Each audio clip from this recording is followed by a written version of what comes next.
First rack I built for sledgehammers and large hammers was in the garage, and it was just long plasterboard screws, 3.5-inch plasterboard screws into a board. It worked, but it really wasn't strong enough to handle all the weight that I was putting on it. So I built this to put it in the blacksmith shop. Then, of course, I have filled up the blacksmith shop so it's nearly inaccessible.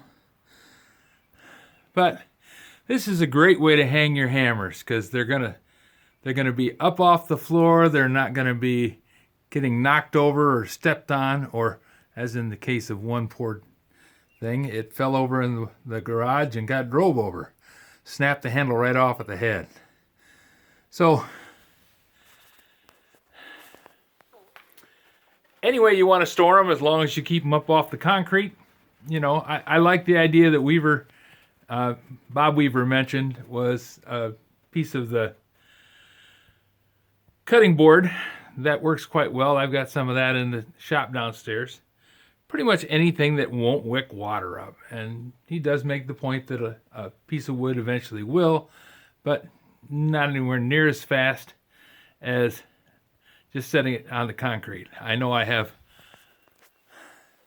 a craftsman, or I have a carpenter's toolbox that was designed to set on the floor, and it is not showing any signs of damage to the bottom of it. I mean, other than being scrubbed across the floor for 100 years.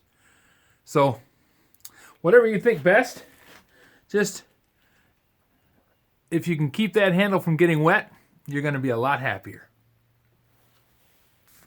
Oh, and you can hang Coleman lanterns on it too, along with everything else that was in the way.